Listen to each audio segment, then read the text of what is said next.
Oh, years ago when we lived in Portsmouth, we went to a church and they had a Sunday school class that we were in.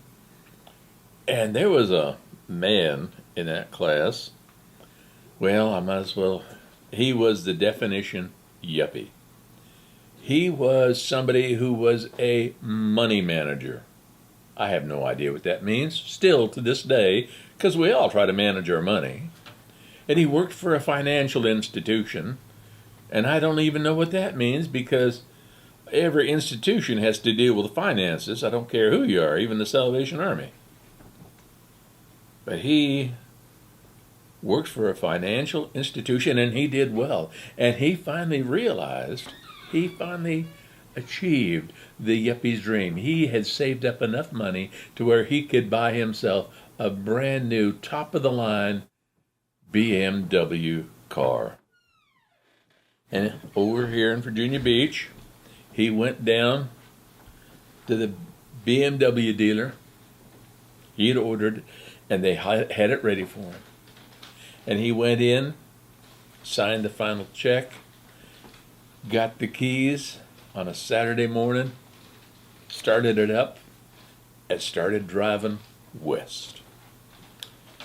And since Nathaniel knows this, and this is who this is primarily for, he got on 64, went out 264, and he started heading on out past Portsmouth, Chesapeake, Suffolk, and he got himself, he was just having a beautiful, Saturday drive in the country, he decided, with this car. And he's driving, and he's having a great time. And he gets himself out past Isle of Wight, and he gets off a 58. And he started taking all these side roads just to be driving that car up and down. And as he's going down the road on one of these side roads, all of a sudden, now the speed limit on these roads is usually about 45, maybe 50. And he's doing the speed limit. And all of a sudden, right by him, he couldn't believe it. It looked like he was passed by a chicken. A chicken. So he looks down, he's doing the speed limit. So he presses on the gas, and he chases this chicken down the road, and he's following it, twisting turns, and all of a sudden that chicken goes up and takes a sharp right up to the driveway, and he gets up there, and the sign says chicken farm. There's a big chicken farm there, out there in the counties out there. So he pulls up to the farmhouse there, and he knocks on the door, and a woman answers the door and says, "Yes, sir, what can I do for you?" He says, "Ma'am, you're not going to believe this, but I was driving down the road and I was passed by a chicken. And I wonder and it came here into your yard. And I wonder, can you tell me, what was this? How could a chicken be that fast?" I said, that's one of my husband's experiments. You see, we have 3 boys. And each one of our sons, their favorite part of a chicken is the chicken leg. And whenever we had chicken, it was always a fight over who was going to get left out of having a chicken leg for dinner. And so my husband started experimenting, and he was able to breed a 3-legged chicken. He was? And that was one of your 3-legged chickens? I said, "Yes, ma'am." Wow. How does it taste? We don't know. We've never been able to catch one. Thank you, ma'am. My friend says. Gets in his car, and he's driving. Still, it's a beautiful day. Beautiful Saturday. Sun is shining. And he's driving these country roads, having a great time. But he realizes he hasn't come across any stores or anything like that in a while, and he's getting kind of thirsty. He hadn't brought anything to drink or to eat, and he's driving down, and there's a house here, farm.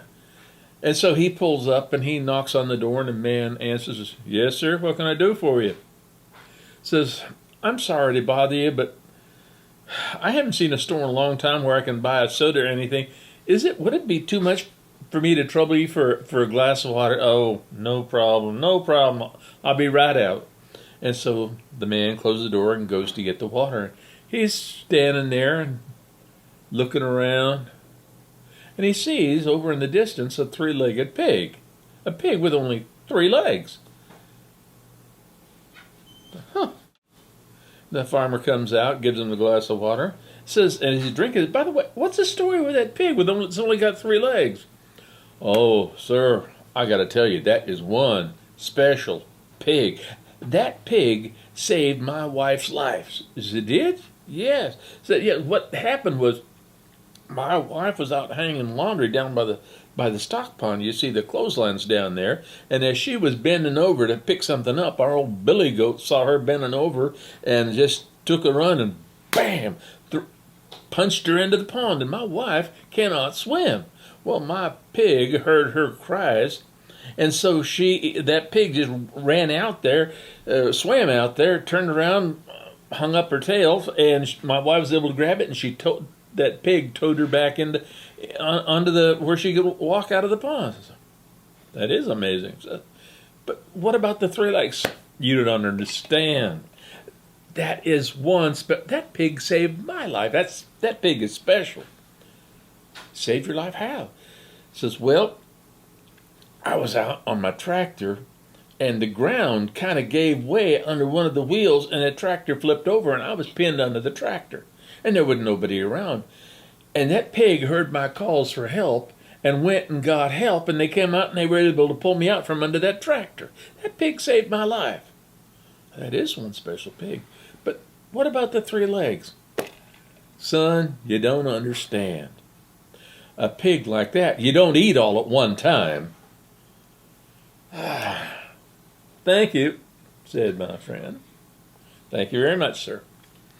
And with that, he went back to his car and continued his drive. He was looking for a way finally. He'd been out there for 2, 3, 4 hours. He felt he needed to get back home, and he's trying to find his way. He's going through little places like Walter and who knows what else. But he finally gets himself out to Ivor. Now, Nathaniel knows Ivor. It's a little place out here on 58 that's big enough to have one stoplight, and they're proud of that stoplight. But he comes into Ivor just as that stoplight is turning red, so he stops. And a little kid on a moped comes up. And he is rubbernecking that car. He'd never seen anything like it. Oh, that is some special car. I've never seen anything like it. Ken, of course, had put the window down and says, "This is a brand new car." The kid sticks his head in the window. "Is that leather seats? Oh, that is beautiful." Oh. He noticed that the light had turned green, so he decided he's going to show the kid something. He says, "You watch this." So he stomped down on that accelerator, and he goes tearing out of Ivor. He gets down, looking down. Now Ivor's got a 45-mile speed limit, but then it gets to 55, so he's careful. But he gets up to that 55, and he's wanting to show how fast that car can go. And he looks in the mirror to see if that kid is suitably impressed. But he looks.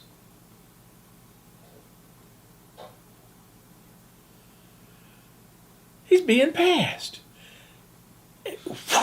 Go right past it. It's a kid on a moped.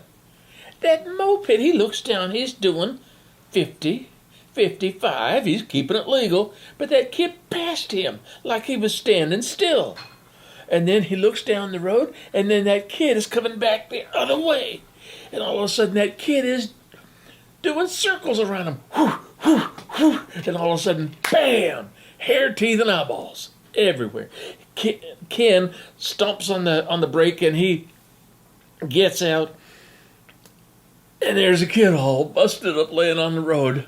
And Ken goes up to him and said, "I'm going to call for the ambulance. Before the ambulance gets here, though, can I do anything to make you comfortable?" And the kid says, "Yes, sir. You can unhook my suspender from off in your side view mirror. And that's the story of the Yuppie's Country Drive.